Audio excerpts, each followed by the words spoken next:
And now the moment we are all waiting for, I request our chief guest to deliver the convocation address.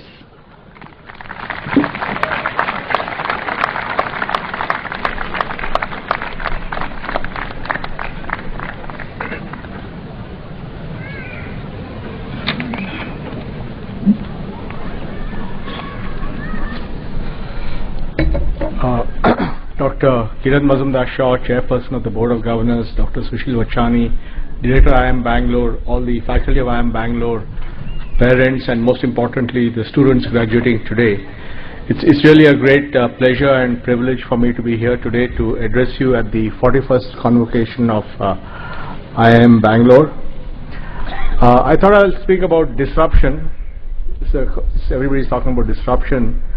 But more than just disruption, I thought I'll talk about what does disruption mean for you? What does it mean for you, each of you, as you go into the world tomorrow or today or tonight, as leaders, as entrepreneurs, as managers? What does it mean to your mental model? What does it mean to your toolkit? How do you think about the future? Because the changes that are happening are really quite momentous and quite overwhelming. I personally was not really looking at disruption because for 5 years I used to commute to Delhi every Monday morning and come back on Friday and navigating the maze of politics and government, so I wasn't really paying attention to this disruption stuff. But when I got back here, I live in Koramangala, which seems to be for some coincidental reason the epicenter of this disruptive business going on, and I realized there are more than 100 startups within walking distance of my house. So clearly there was something happening and I've been studying it.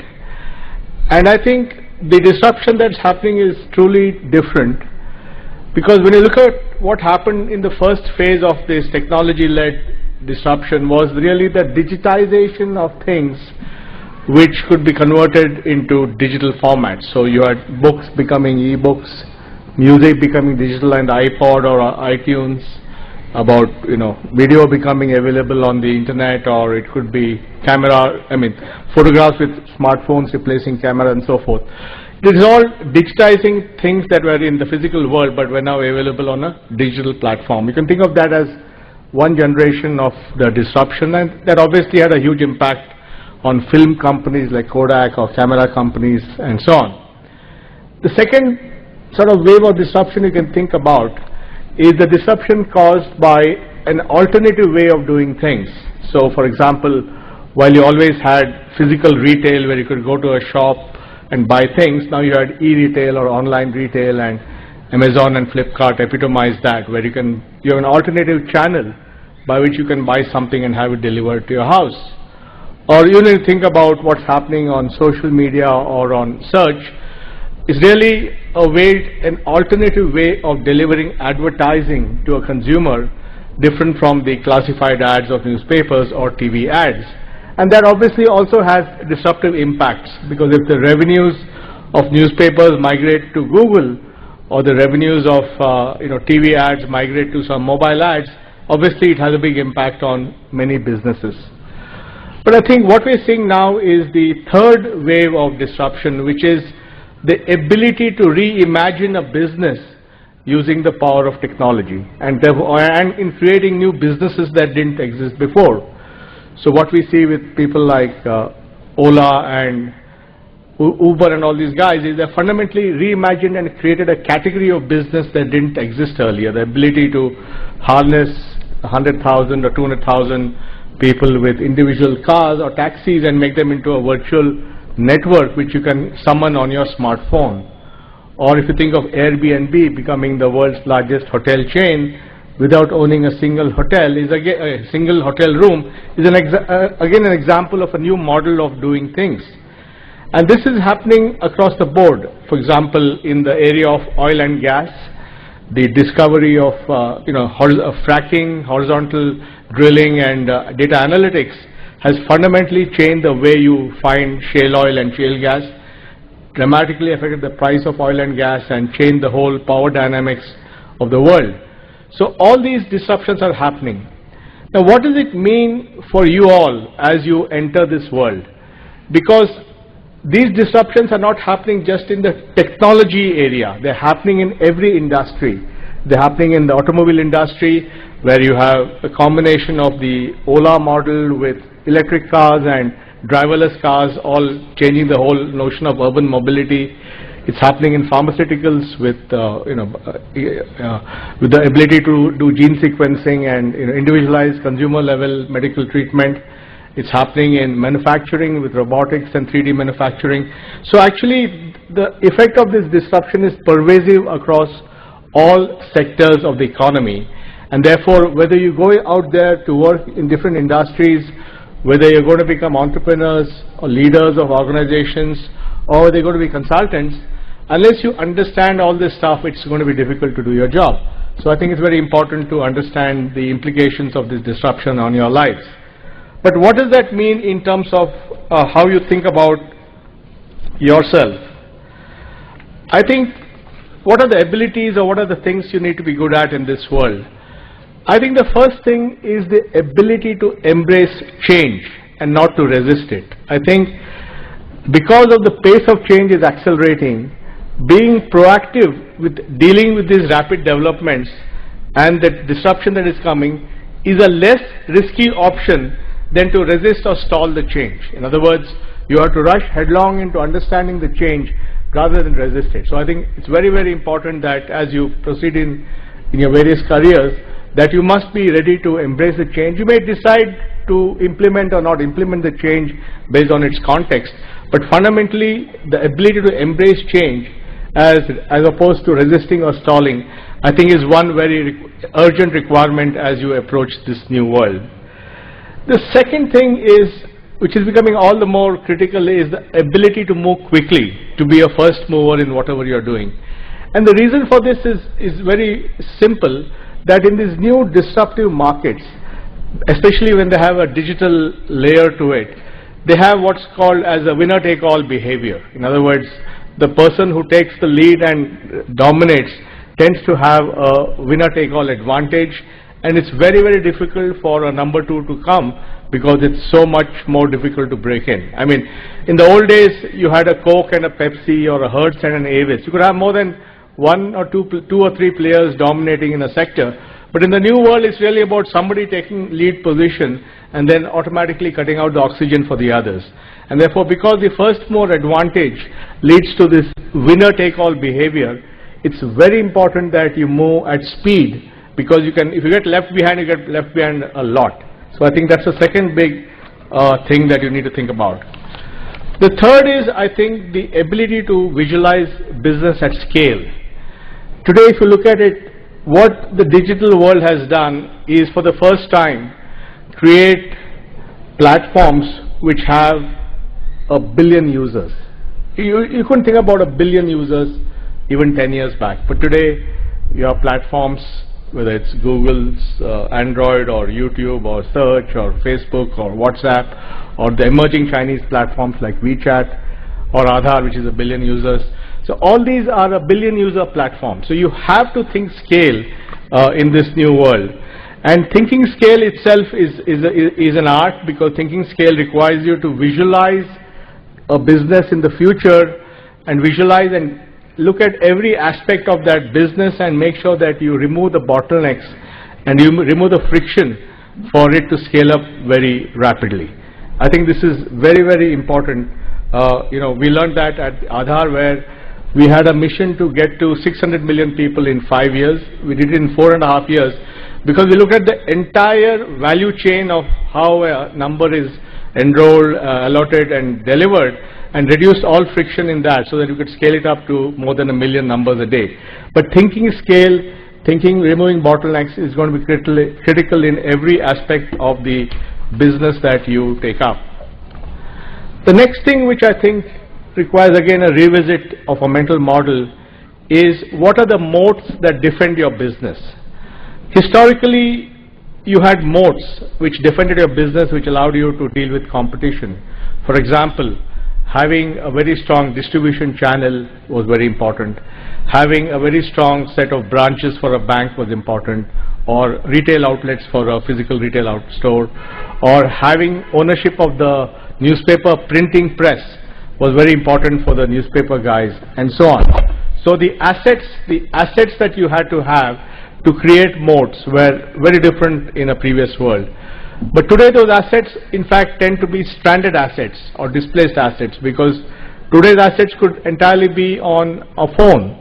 I mean, today when you look at what's happening to media, the biggest channels of media are the online aggregators. So it's, Facebook instant articles or Google mobile pages or Apple newsstand or whatever. So fundamentally the assets that you have are changing, and assets are not necessarily physical assets in terms of branches or presses, but actually the app on a phone and how much engagement you're able to get on that app. Now all this means that you need to have a very deep understanding of the technological trends, because they can come and affect your business. I mean, if you were running a car company 5 years back, you would have said, what is all this software stuff, it doesn't apply to me. But today, as you see the rise of electric cars, as you see the rise of driverless cars, as you see the rise of the Uber model of urban mobility, they have a direct impact on, if you are an automobile manufacturer in Detroit or your Toyota, because they are going to directly affect your business. Your customers will change, what they buy will change, how they use the product will change. So it has a direct impact on your business. So it's not sufficient to understand your own industry where you're going to work, but to understand how these mega trends can come and make a big impact on your business. Today, take a company like GE, which is the world's largest industrial company.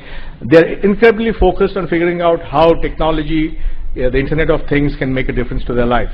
So understanding this deep understanding of technological trends and where they're headed and its implications is required irrespective of what you choose to do as your career.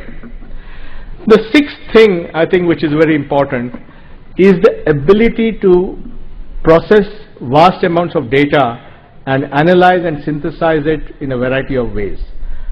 One of the things I find, especially when I meet a lot of companies, is that they're simply not conscious of the power of data, whereas the newer companies all use data and algorithms in a very big way. For example, today in a banking system, the way you give credit is you get someone to submit a lot of documents and balance sheets and asset statements, and then somebody sits and goes through all these documents and figures out whether you should get a loan or not. But in tomorrow's world, that entire thing will be automated, because every person will leave his digital footprint somewhere.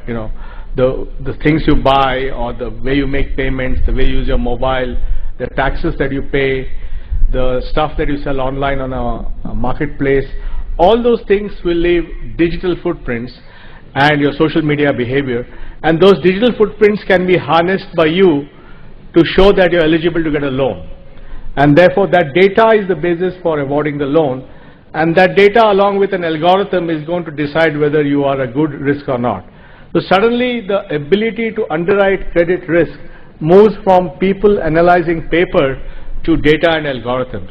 And this is again going to affect a lot of industries. So I think understanding how data is going to be used, how you're going to use that to automate, how you're going to use that for recommendation, how you're going to do that is very, very important.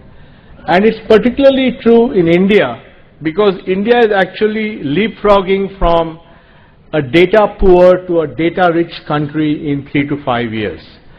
And again, this is because many things have come together. The moment you have a smartphone, you're creating a digital footprint. The moment you make payments digitally, you have a footprint.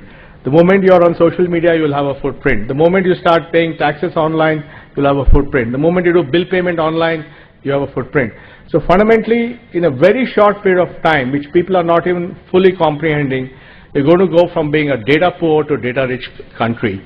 And therefore, every industry which can then use that data in a particular way can get competitive advantage. And therefore, understanding how data can be used, how analysis can be done, how insights can be obtained, how algorithms can be used becomes very, very important.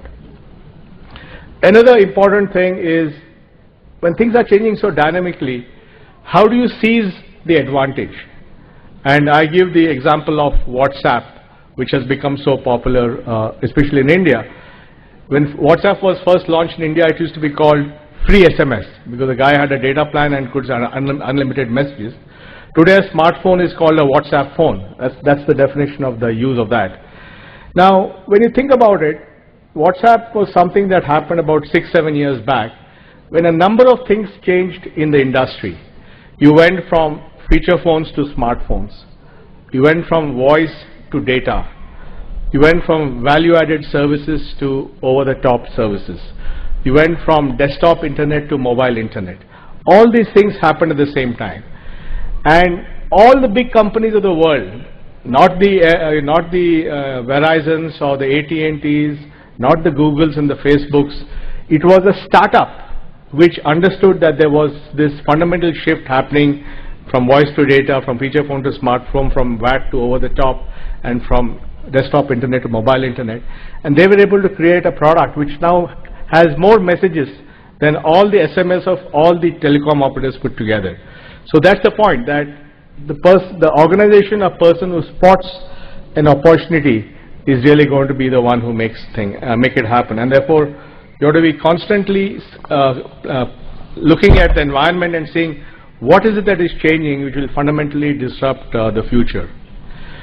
The 8th point I want to make is that in this new world, you have to think of platforms and not pipes. In fact, I was very impressed with a book by one of your own alumni, Sushil, a guy called Sangeet Paul Chowdhury, who has a book called Platform Scale. I would urge you to see it. And he talks about how platform business models are disrupting traditional pipe models, which have a linear flow. You produce, you have distribution, you sell.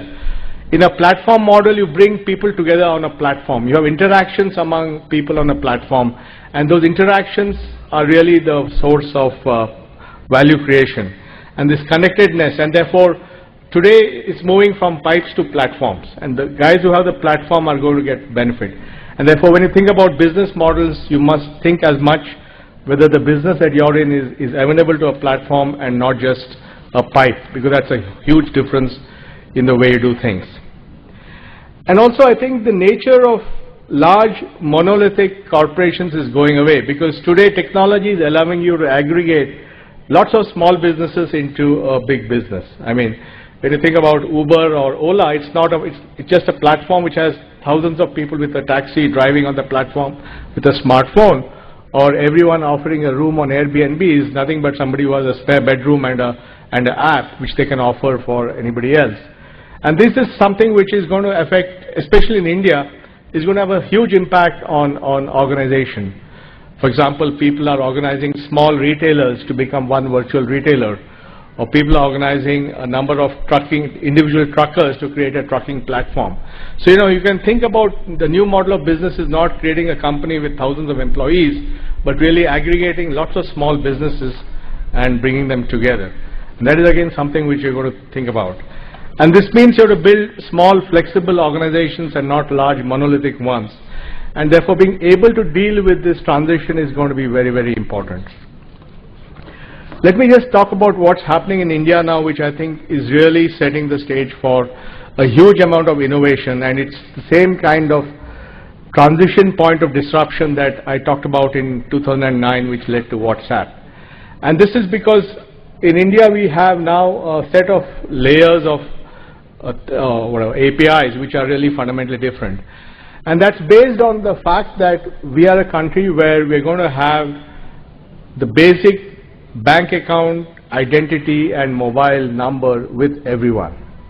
This is what is called as JAM. JAM is Jan Dhan, which is the bank account, Aadhaar is the identity, M is the mobile.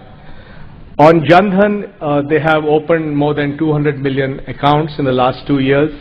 And now with the arrival of payment banks and small banks, you're going to find very high level of competition in the banking sector. So it's reasonable to assume that everybody will have some kind of a bank account or wallet in the coming 5 years. Aadhaar is already at 1 billion people, so everybody has an Aadhaar. And smartphones are at about 200 million smartphones, growing at the rate of at least 100 million smartphones a year. So in about 4 to 5 years, you'll have 600 million people with smartphones. So fundamentally, this combination of bank account, Aadhaar and mobile will become ubiquitous. Now on top of that is a set of programming interfaces which have been evolved by different agencies of the government, which allow you to do one, presence-less behavior, which means that with Aadhaar online authentication, I can authenticate a person wherever he or she is. They don't have to physically come to your office or to your store, and therefore we call that as presence-less. You can authenticate a person anywhere. And using the eKYC and digital signature and other features, you can make everything paperless. And then using something called the Unified Payment Interface, which is being launched by the RBI governor on the 11th of April, you can make everything cashless because it allows you to make mobile payments very easily. So for the first time anywhere in the world, we'll have an infrastructure where everybody has a bank account, everybody has an Aadhaar number, everybody has a mobile phone, and on top of that you have a set of open programming interfaces which allow you to do presenceless, paperless and cashless transactions. That fundamentally means that you can reimagine every business and every government process, because you can do everything in the privacy of your home on your phone, and you can do banking, you can buy insurance policies, you can buy things.